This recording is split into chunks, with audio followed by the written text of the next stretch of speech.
Hello, everyone. Thank you for staying. Come on down closer if you'd like to. Just if you're passing by the camera up there, please duck or go down another aisle. I'm Janine Parker. I'm an artist in residence in dance at Williams College and one of this week's Jacob's Pillow Scholars in Residence. And it's my great pleasure to introduce Ian Webb, director of the Sarasota Ballet. Jessica Lang, artist in residence at the Sarasota Ballet. Hello. And the choreographer of the ballet you just saw, the Lorenz Butterfly. And Misa Kuranaga, resident guest principal dancer with the Sarasota Ballet, who you saw in the first ballet on the program, Birthday Offering, in the lead female role originated by Margot Fontaine. We have a lot to talk about, and we have 20 minutes to do it. So we're going to get to it, and I'm going to skip around a little bit. In my pre-show talk, I mentioned that Margaret, Maggie to you, I know, says that one of your superpowers is the way that you can program. And my goodness, what a program. It was not one of those programs where, you know, there were similarities, not that there's anything wrong with that, but I would like you, we're going to talk about details in a minute, but can you talk about the general, you know, vision of this program? Well, I think I love programming, but I take it more from your point of view.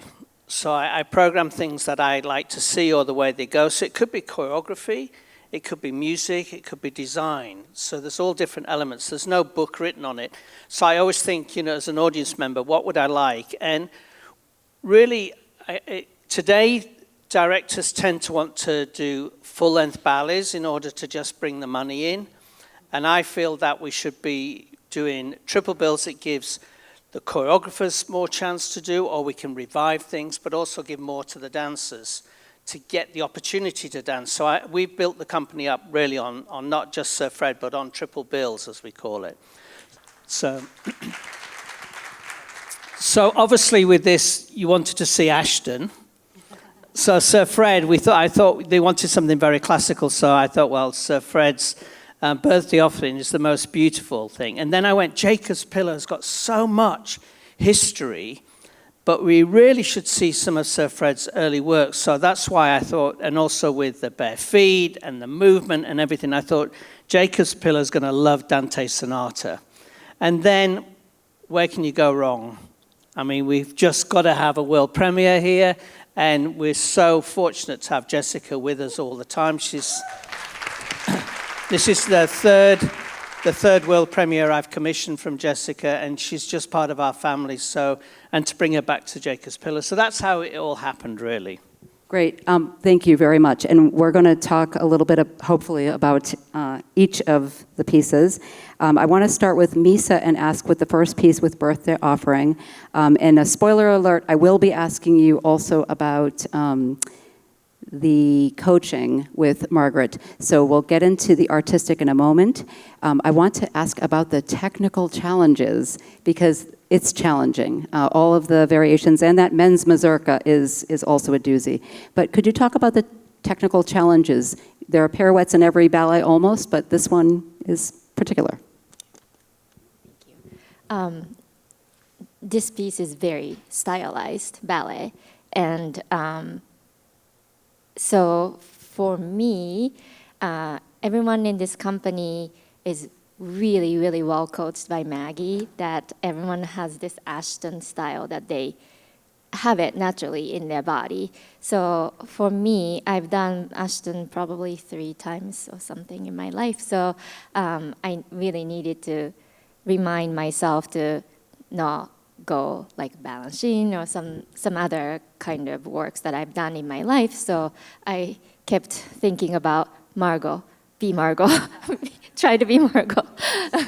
And so that's one thing that I really needed to fight in my body. And then also the footworks are very fast, and then fast feet. And my worry was my last diagonal in my solo, because that's a really fast jumps that's not my strength. So, and made a little more difficult by the beautiful, but I imagine challenging costumes. Yes, it's Yes? a little bit heavy too, but it's beautiful to look at. So I tried my best to make it light. I was wondering if once you start the chaînés, you should just like let the skirt take over. Yeah. Actually, I wanted to talk a little bit about sets and costumes and drops. We will talk about Dante Sonata a little bit later, but if you want to, with this topic, mention that. Recreations, etc. Yeah, so basically, this is the best art form. Dance is the best art form there is because we can incorporate everything into it. So we can do, sort of great choreography, but design. We can have, singers, narrators. Basically, that's the gist of we can bring everything in the dance world where most of the other art forms can't do that. It was something that's sort of more difficult these days because I think that the English Oxford Dictionary really sort of messed around with us because they put the word ego in there. And so now we have a lot of people, designers or whatever, who have egos. So looking behind you, we're lucky to have a choreographer who's also a designer with no ego. But also it's, for me personally, I'm very fortunate to have Joseph Opé as my side all the time. And therefore, when I say that we want to do a production like Birthday Offering, we go into the details of it. And we had those costumes made. They were copied from the original costumes that were made in England to brought over. So Joe's very much of that we must try and preserve this. The same with Dante Sonata, now that we've bought that, so that now lives in America with the Sarasota Ballet. No other company has that production at all.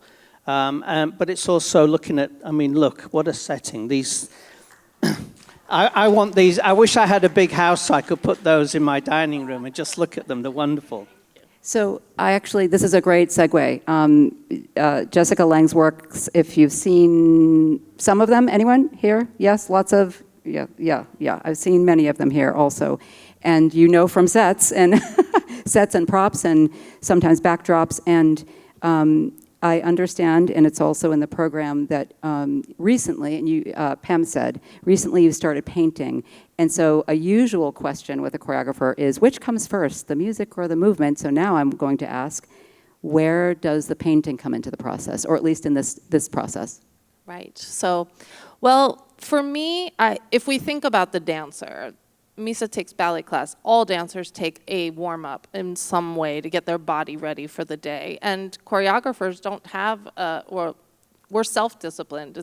It's up to us about our process and what do we need to start the day. And I used to do nothing. When I would wake up, I would be as calm as can be, try to see nothing, try to do nothing, and just enter the studio and create. It was like kind of trying to make myself, I didn't want to have a phone call. I didn't want to have a meeting. It really bothered me if something interacted with the start of my day before a creation. But now, one of the things that I developed over COVID is I wanted to try to see, I've always envied painters because I thought, the paint is there. It's an inanimate object. Not that I don't love dancers and people, but they're human. And so I have had a number of, experiences where the dancers, people get in, there's just a hiccup in what I can do that day. Either they're sick or they're out. And so I really envied paint because it's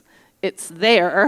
and I also wanted to feel what it felt like to be solitary in the room.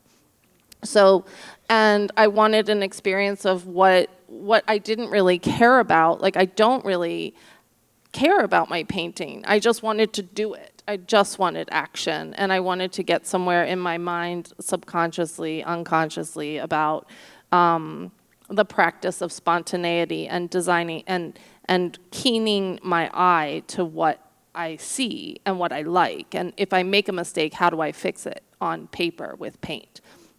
So I started this process of listening to my music and exploring the colors of the costumes. Or in this case, the painting came first. And it was actually, I painted them in my hotel the last time I was at Sarasota when Hurricane Milton was quickly approaching us, which was a Category 5 if you're not familiar. But it was my first time experiencing a Floridian hurricane, and yes, so there's some weather pattern in this.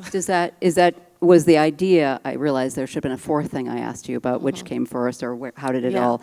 So was the idea of color and chaos theory in the midst of the hurricane, or while you were painting, had they already been painted? Curious. No, I was just, every morning I wake up, I listen to music and I paint. And so it's just happening. And then when I took a step back and I started to see what I was doing, some paintings are just the practice of it, and some I thought stood out, and these two stood out to me. And I wanted to create movement with the idea of how I paint, and just that action of throwing material and creating chaos and not mixing the colors and not being too learned or I know nothing about painting. I made an artist statement that starts, I like to paint. I don't know how to paint, but I do it anyway.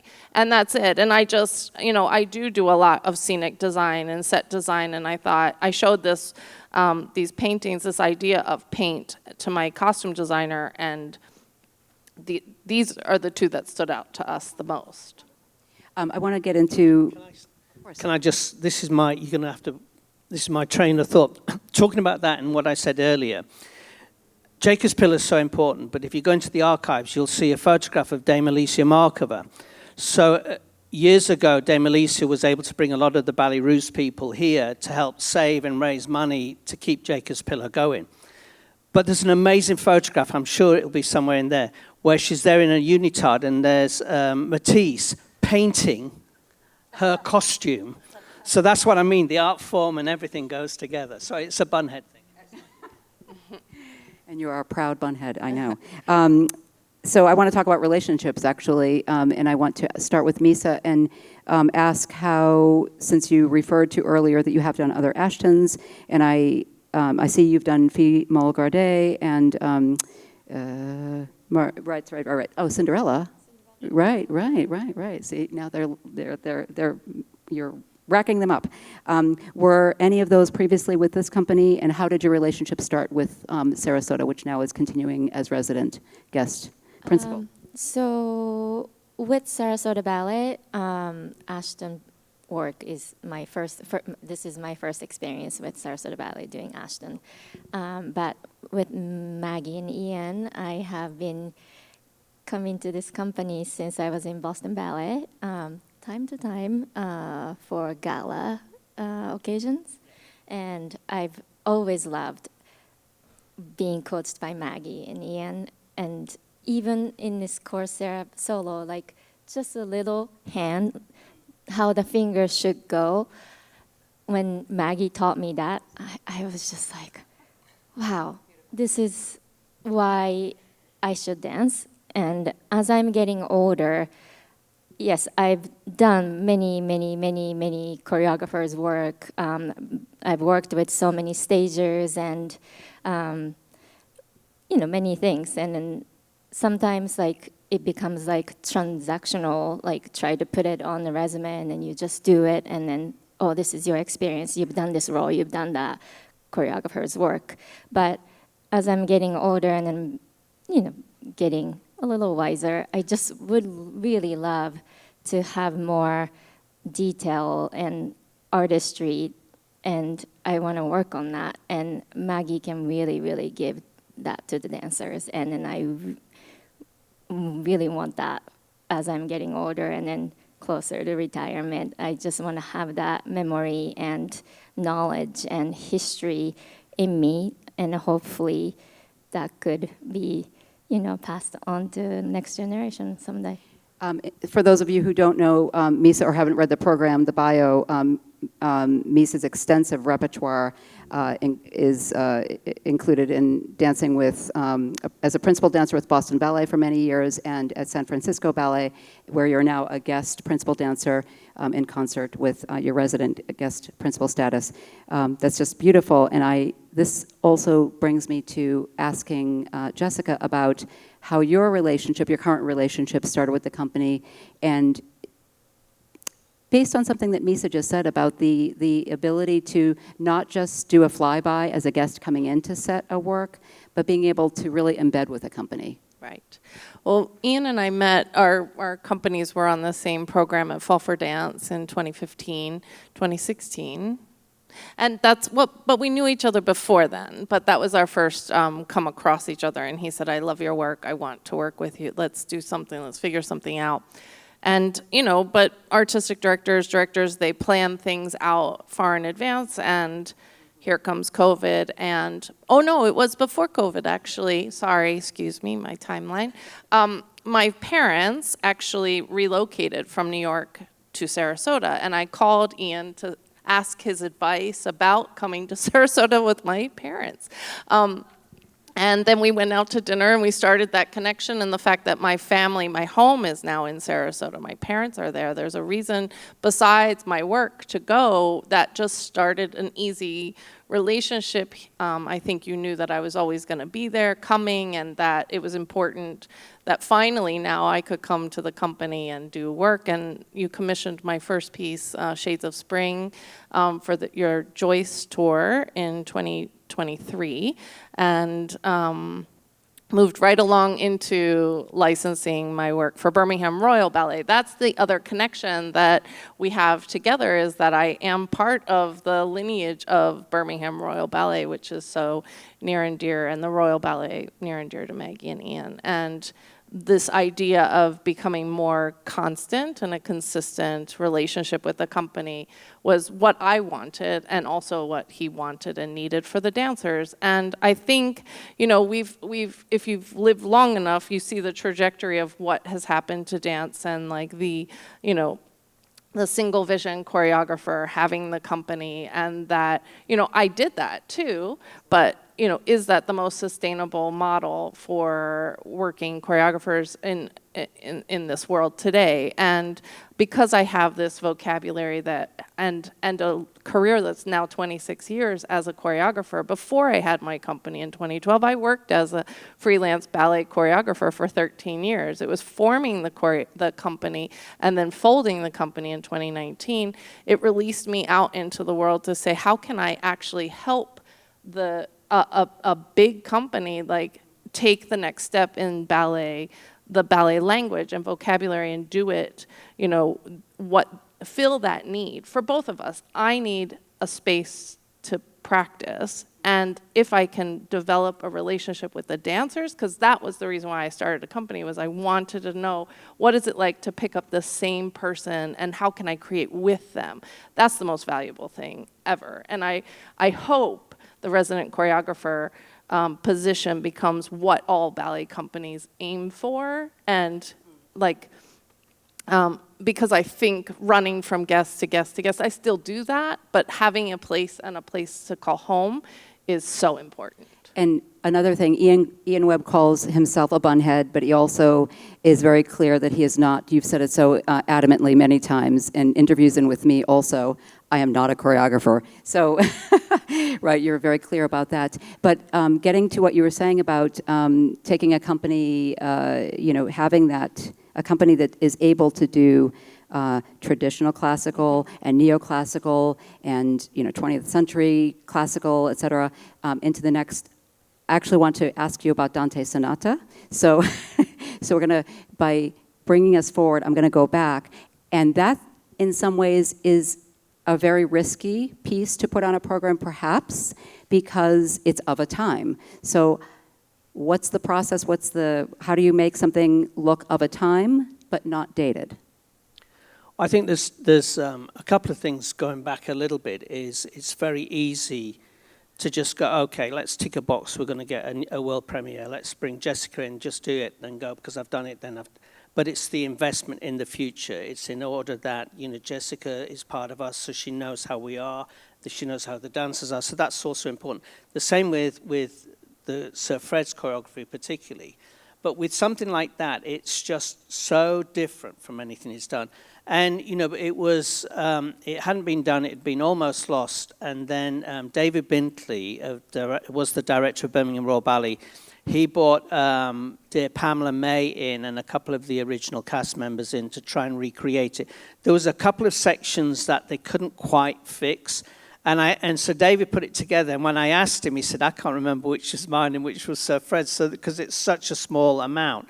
But the difference, and we've just been to London, and the company were absolutely amazing, but the comments was, but we saw this a few years ago, but it's a totally different ballet.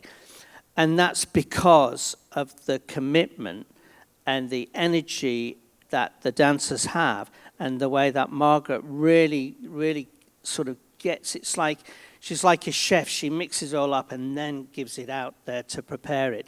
And that by that is really something. And you know, I'm very lucky with things like this, because we have the most amazing donors who live in Sarasota, we have an amazing board, but they know that these sort of ballets are very, for me, very important. So they're always going to be able to sort of sponsor something. And it's a risk. It's always a risk. Every performance, you know, when you put it together, but it's that. But with Dante, I just needed it to be seen here. I just thought it was going to be right. Well, yes, hold your applause. We're going to wrap it up, and you'll get, I hope you'll, offer lots of applause. Ian and I are going to have a longer chat tomorrow afternoon at 4 p.m., and I presume we're going to talk about the now and the future, but I have the feeling that we'll be talking about some of this as well. But my heartfelt thanks to all of you for your presence and staying, but also to Ian and Jessica and Misa for your beautiful contributions to today's program. Thank you very much. Thank you.